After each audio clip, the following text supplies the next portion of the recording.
The moment Rhett Harmon spotted me from across the crowded ballroom at the Four Seasons, his face split into the exact same smirk I remembered from 11 years ago.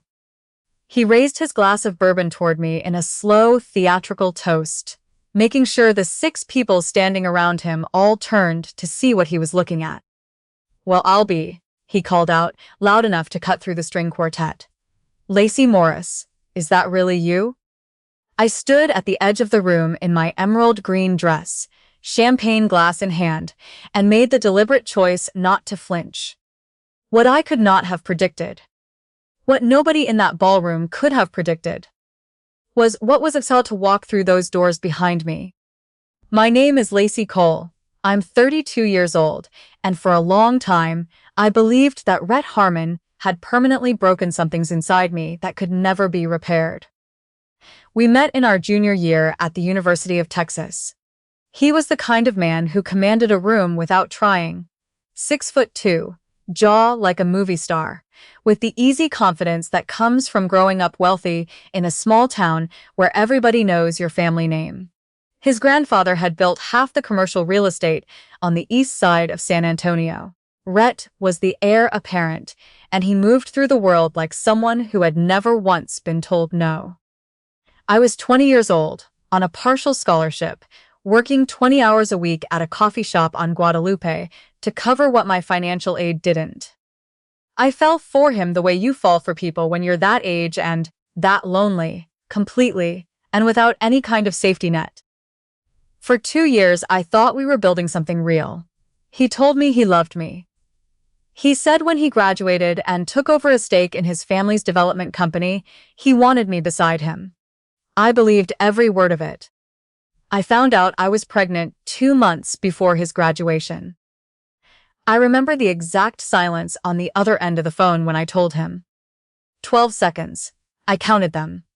And then his voice came back, calm and measured, like he was declining a business deal he'd already thought through. "Lacey, we should talk in person." The conversation lasted 45 minutes. He told me he wasn't ready.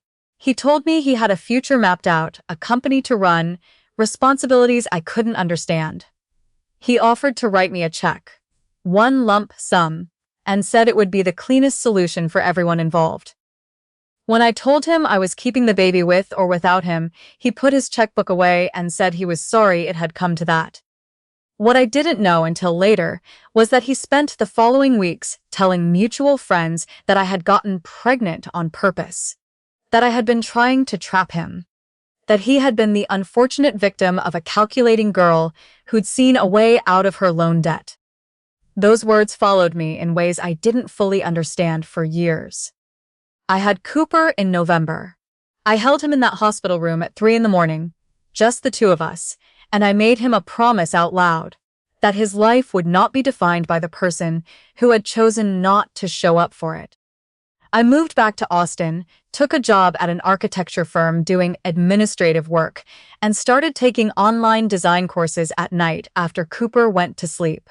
It took me 4 years to get certified, another 2 to build enough of a client base to go out on my own. By the time Cooper started kindergarten, Morris Interior Design, which I later rebranded to Cole and Morris after I married Nathan, had its first commercial contract.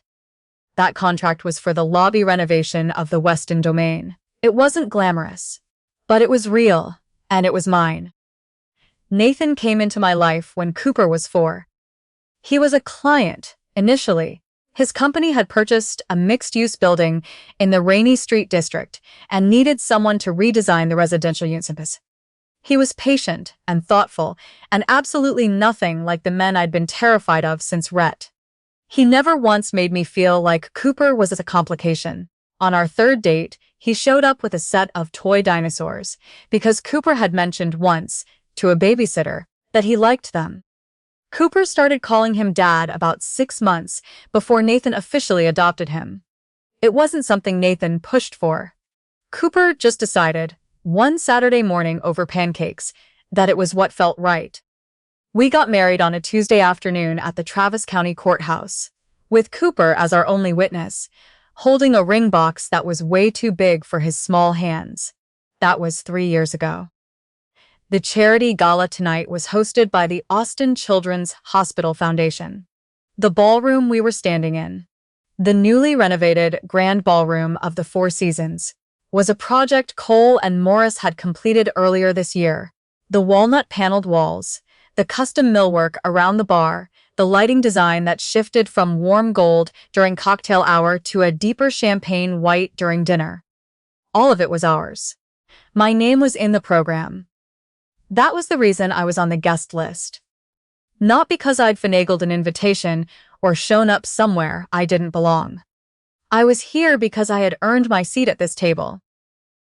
I hadn't known Rhett would be there. Or maybe, somewhere in the back of my mind, I had considered it and come anyway.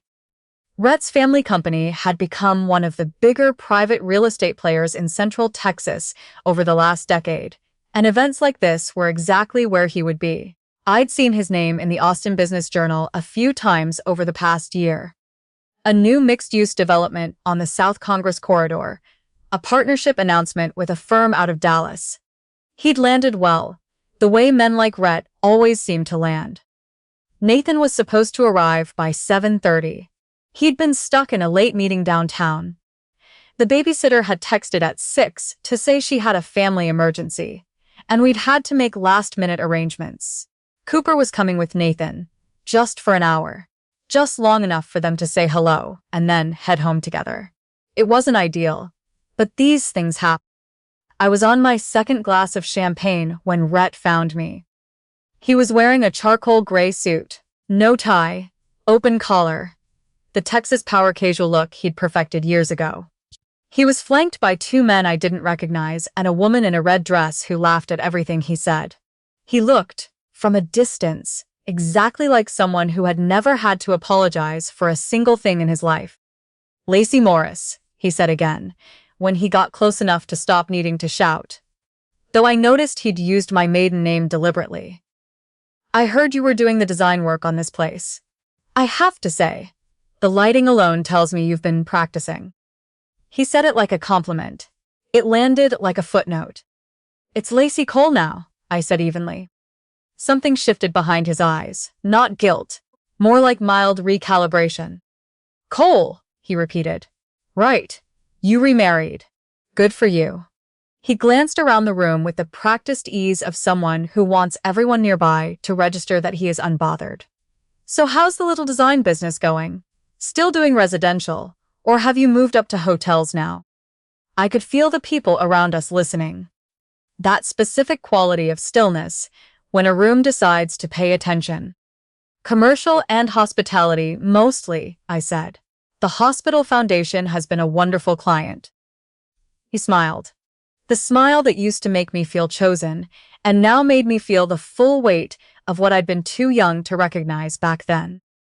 "That's sweet," he said. "Really good for you, Lacey. You always were resourceful." He let the words sit there, dressed up as praise and completely emptied of it. "You know, I think of those years sometimes. Before everything got complicated, you had this drive that I always admired, even if the circumstances weren't ideal." The circumstances. He was calling Cooper a circumstance. I kept my face completely neutral. I'd had 11 years to practice it. "I don't think of those years much," I said. "I've been pretty focused on the present."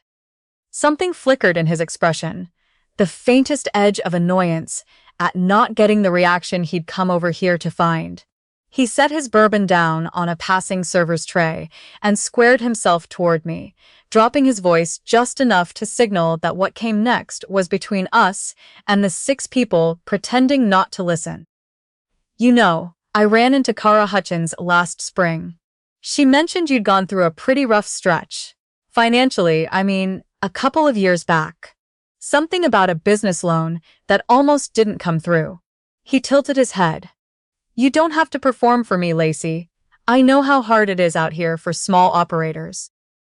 "Small operators," I said. He shrugged. "I just mean the scale is different. That's not a criticism.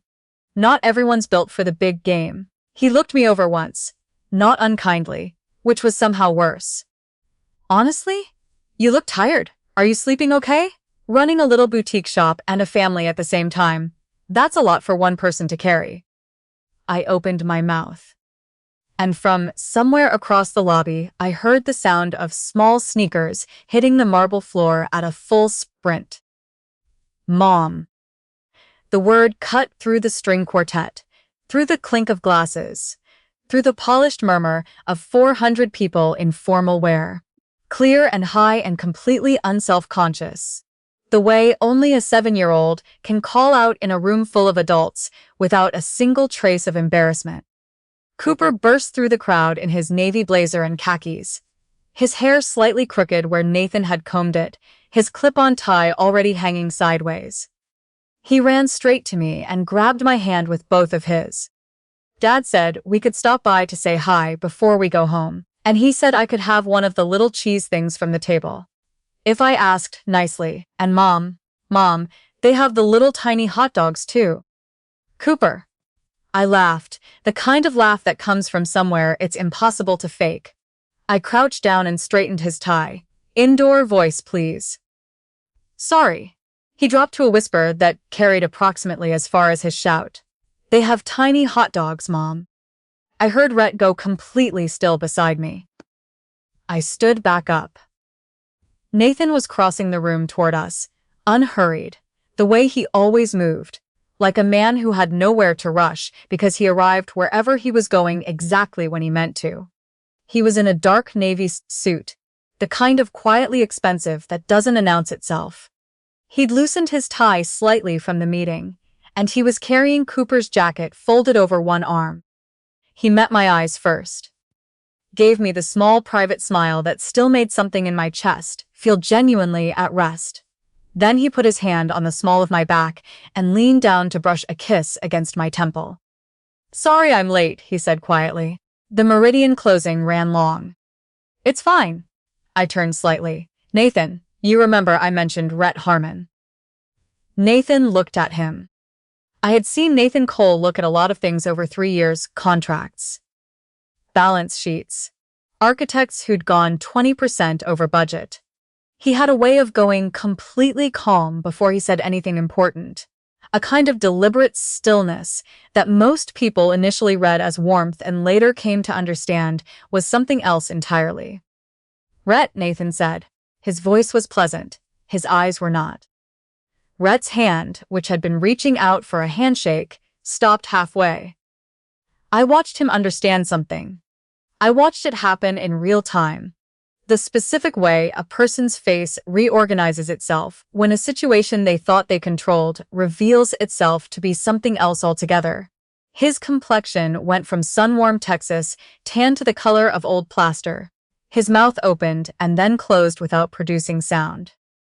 Mr. Cole, Rhett finally managed. It came out about half the volume he'd intended. I wasn't aware that Lacey and I were married, Nathan said pleasantly. 3 years in June. The 2 men who'd come over with Rhett had gone very quiet. The woman in the red dress was suddenly deeply interested in something across the room. Right, Rhett said. He reached for his bourbon glass and remembered he'd already put it down. Small world. Smaller than you'd think, Nathan agreed. He rested one hand in his jacket pocket with the ease of someone who has never once needed to fill silence. I spent most of today in our pipeline review committee. We're the lead private equity investor on the South Congress Corridor project that your company submitted a development proposal for. I believe your application came through our Austin office last month. The color that had been slowly returning to Rhett's face drained out again completely. That's right, he said carefully. We had some concerns about the proposal. Nathan kept his tone conversational, the way you discuss weekend plans, specifically around the phased financing structure and some significant inconsistencies in the environmental compliance documentation. Our review team flagged it for additional scrutiny this morning. It's sitting on my desk. We can address any concerns, Rhett said quickly. Too quickly. The practiced confidence had evaporated entirely, and what was left underneath it was raw and desperate in a way I had never seen on his face before. Whatever the committee needs, so you can schedule a full walkthrough, a revised submission, whatever it takes. The other thing our ESG review covers, Nathan continued, as though Rhett hadn't spoken, is pattern of conduct. How a developer treats the people around them. Community stakeholders, city contacts, business partners. He paused, the pause doing more work than any sentence could. Their families. The silence that followed. That pause lasted 4 full seconds. In a ballroom full of people who made their livings reading rooms.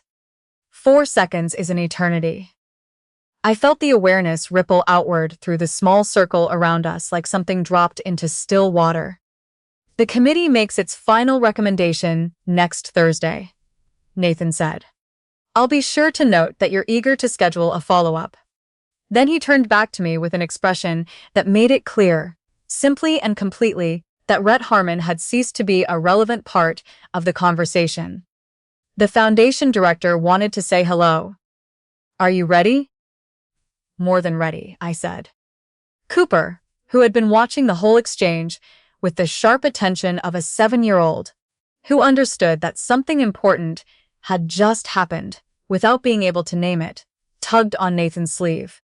Can I still have the hot dogs? He whispered. Nathan looked down at him. Every trace of that deliberate stillness dissolved into something completely unguarded and warm. Absolutely, bud. 1 plate, then we're heading home. He took Cooper's hand in one of his and mine in the other, and the 3 of us walked further into the room together. I did not look back at Rhett Harmon, but I heard him. The sound a person makes when the version of themselves they've been performing for over a decade collapses all at once in the middle of a charity gala. It's not dramatic. It's quieter than you'd expect. A sharp exhale, the scrape of a chair being gripped, and then the low, urgent murmur of a man who needs to make a call before Thursday morning. I heard it and I kept walking. That night, after we got home, after Cooper had eaten his weight in miniature hors d'oeuvres and fallen asleep in the car with his clip-on tie still sideways, after Nathan carried him upstairs and I stood in the kitchen, in my green dress, with a glass of water, I thought about the version of myself who had stood alone in a hospital room 11 years ago making promises to a newborn in the dark. That woman had been so afraid, not of being a single mother. That fear came later, in the practical, grinding daylight hours. In that first night, she had been afraid of something harder to name, that she might spend the rest of her life being exactly what Rhett Harmon had decided she was. Small, resourceful. Good for you, in a tone that meant the opposite. I thought about how long I had carried his assessment of me like a fact about myself. How many mornings I had started a workday with his voice, somewhere in the back of my head, telling me what I was and wasn't built for. Nathan came downstairs and found me standing at the counter. He didn't say anything right away. He just came and stood next to me, poured himself a glass of water, and leaned against the refrigerator in his socked feet. You okay? He asked eventually. Yeah, I said, and I meant it, which still sometimes surprised me. I really am. He looked at me the way he'd been looking at me for 3 years, like someone who had seen what was actually there and decided long ago that it was more than enough. You didn't need me to do any of that tonight, you know. You were already fine. I know, I said, but it didn't hurt. He smiled. Cooper's going to be talking about the tiny hot dogs until he's in middle school. Try college, I said. We stood there quietly for a minute, the kind of quiet that only exists in a home where you've finally stopped bracing for something to go wrong. I thought about what I had actually needed, once.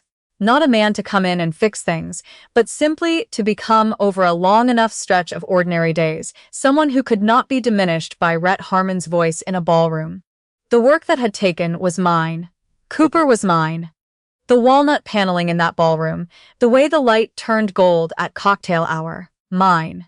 Nathan was not a rescue. He was a choice I'd made from a position of strength, because I had built enough of it to recognize what it looked like when something real was standing in front of me. Rhett had said resourceful, like it was a consolation prize. I understood now that it was the whole thing, that it always had been. I set my water glass down and walked upstairs to check on Cooper, who was sleeping flat on his back, with his arms flung wide the way he always did, completely occupying the maximum possible amount of space, unbothered, entirely at home, in the room that Nathan had repainted twice, because we couldn't agree on whether it should be deep ocean blue or something with a little more light in it. We had landed on a color called Harbor Gray. Cooper had declared it Spaceship Gray and considered himself a co-designer of the final decision. I stood in the doorway for a moment and listened to him breathe. Rhett Harmon had decided 11 years ago that Cooper was a complication, a circumstance, a problem to be handled with a check and a clean exit. He had no idea what he had walked away from. I turned off the hallway light and went to find my husband. Whatever cruel, small thing Rhett had tried to make me in that ballroom, tonight was somewhere behind me in the dark now. I didn't reach back for it. There was nothing left there to carry. Some nights you don't walk away from the past with music playing and a crowd watching. Some nights you just turn off a light and go to bed, and the past stays exactly where you left it. That was enough. I had finally learned more than enough.